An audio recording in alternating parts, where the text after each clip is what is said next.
Hello guys, welcome to my channel. और आज हम लोग बात करेंगे उन सभी विलन्स की जो कि रेजिडेंट ईवल विलेज गेम के कैरेक्टर्स हैं।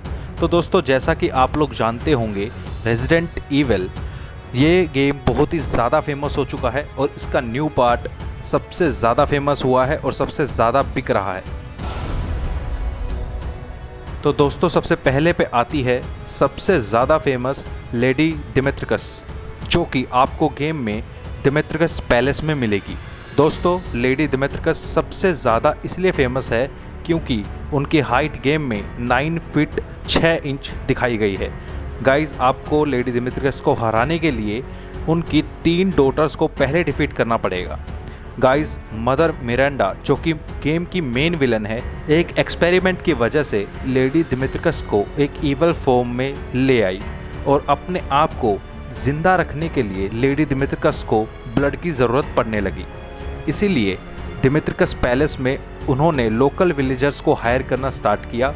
हालांकि उन लोकल विलेजर्स को उसने काम के लिए ही अपने पैलेस में रखा था, लेकिन उनको धीरे धीरे करके वो अपने फूड के लिए भी इस्तेमाल करने लगी थी। दोस्तों, लेडी डिमित्रिकस को हराने के लिए आपको उनकी 3 डॉटर्स को पहले हराना पड़ेगा, जिन 3 डॉटर्स का नाम है बेला, डेनियला और कैसेंड्रा, जो कि लेडी डिमित्रिकस और मदर मिरांडा के साथ मिलकर एक्सपेरिमेंट करके बनाई गई थी।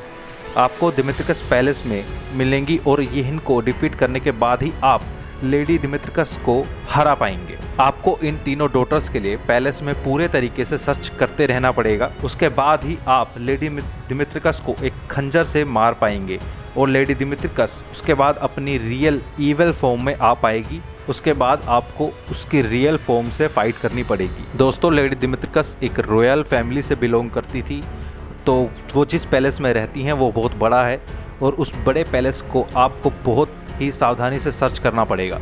आपको एक एक करके उन सभी एंजल्स के फेसेस को कलेक्ट करना पड़ेगा, वरना उसके बिना आप लेडी डिमित्रिकस को नहीं हरा पाएंगे। तो गाइस, सेकंड नंबर पे आपको देखने को मिलेगी डोना बेनिविएंटो, जो कि गेम की सबसे मिस्टीरियस कैरेक्टर है। डोना एक बहुत ही शाय गर्ल हुआ करती थी, जो कि अपनी डॉल्स एंड पपिट के साथ अकेले रहा करती थी। वो एक रॉयल फैमिली से बिलोंग करती थी, मगर उसके मॉम एंड डैड सुसाइड कर लेते हैं, जिससे डोना सिर्फ अपनी डॉल्स के साथ अकेले पड़ जाती है। और इन सभी डॉल्स में उसकी फेवरेट डॉल होती है एंजी, जो कि आपको गेम में हर जगह देखने को मिलेगी। एक बार वो गेम में आपको बाकी विलन्स के साथ देखने को मिलेगी और उसके बाद आप जब लेडी डिमित्रिकस को हरा करके सेकंड विलन के लिए जाएंगे तो आपको एंजी वापस देखने को मिलेगी। दोस्तों, एंजी एक सिर्फ डॉल है जो कि कम्युनिकेशन के लिए यूज होती है डोना के द्वारा। हालांकि मैं आपको ये भी बता दूं कि डोना का फेस इस गेम में रिवील नहीं किया गया। जब डोना अकेली पड़ जाती है तो वह मदर मिरांडा के साथ मिल जाती है और मदर मिरांडा उसके ऊपर भी वही एक्सपेरिमेंट करती है जो कि वो बाकी बॉसेस के ऊपर करती है।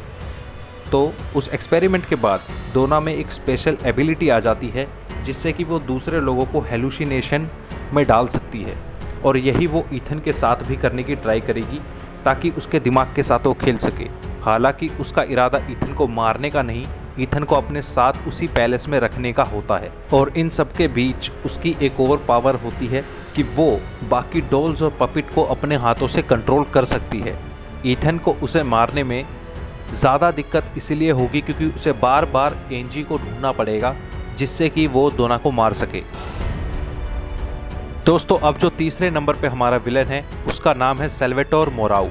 हालांकि बाकी विलन्स की तरह ये बिल्कुल भी डेंजरस नहीं लगता। मदर मिरांडा के सबसे खराब एक्सपेरिमेंट में से एक है मोराउ, और इसकी डेमोनिक फॉर्म एक फिश की तरह है जिसको जिंदा रहने के लिए पानी की ज़रूरत पड़ती है।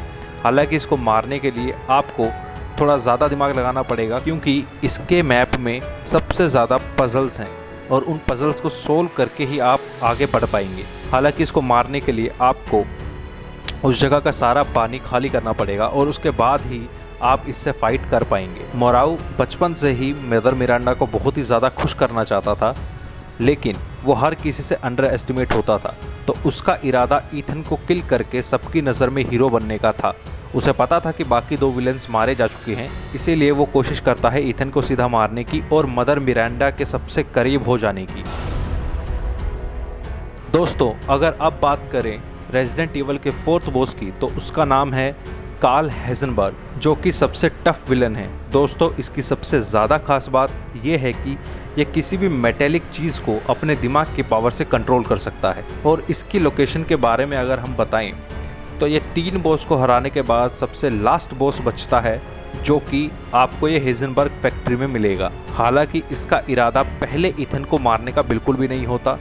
यह मदर मिरांडा से ज़्यादा जलता था और उसे डीथ्रोन करके खुद मेन विलेन बनना चाहता था, जिसके लिए इसे ईथन की बेटी रोज की ज़रूरत पड़ती। हालांकि ईथन अपनी बेटी को एक वेपन की तरह यूज़ करने के लिए मना कर देता है, जिसके बाद हेज़नबर्ग ईथन का दुश्मन बन जाता है और ईथन को मारने की भरपूर ट्राई करता है। दोस्तों हेज़नबर्ग को ये बात पता होती है कि वो अकेले मदर मिरांडा और लेडी डिमित्रिकस को नहीं हरा सकता, इसीलिए वो इन सब के मरने का इंतज़ार ही करता है।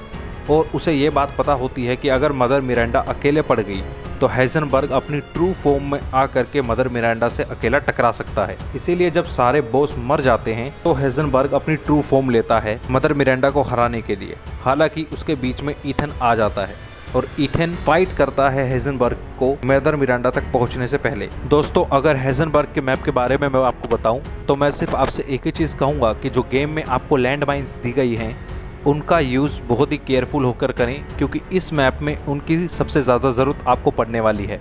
और थोड़ा मैप को आपको ध्यान में रखना पड़ेगा, क्योंकि हेज़नबर्ग का मैप सबसे ज़्यादा कन्फ्यूजिंग है।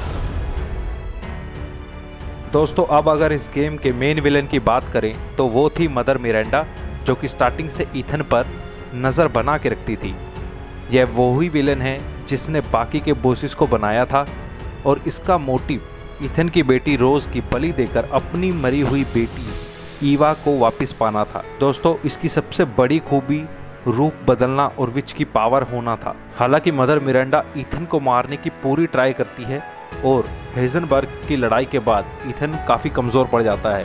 इसके बाद मदर मिरांडा आकर के ईथन को मार देती है, लेकिन ईथन में भी स्पेशल पावर होने की वजह से वो वापस अलाइव हो जाता है। और ईथन अलाइव होने के बाद जब मदर मिरांडा के पास वापस जाता है तो वो देखता है कि मदर मिरांडा अपनी पूरी पावर लगा देती है ईथन की बेटी रोज को डिस्ट्रॉय करके अपनी बेटी ईवा को पाने की। मगर जैसी पावर ईथन में थी वैसी की वैसी ही पावर उसकी बेटी रोज में भी जा रखी थी, तो इसी वजह से रोज भी बच जाती है और हमारे हीरो ईथन को अपनी डॉटर को बचाने के लिए मदर मिरांडा को फाइट करना होता है। हालांकि मदर मिरांडा की स्टोरी सिर्फ इस गेम की नहीं है, रेजिडेंट ईवल 7 से मदर मिरांडा की स्टोरी कंटिन्यू की गई है।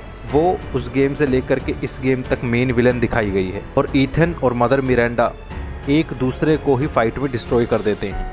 उसके बाद जो ईथन की स्पेशल पावर्स होती हैं वो उसकी डॉटर रोज में भी चली जाती हैं। तो दोस्तों अगर ये वीडियो पसंद आई हो तो इसको लाइक एंड सब्सक्राइब ज़रूर करें और कमेंट करके बताएं कि आपको ये वीडियो कैसी लगी।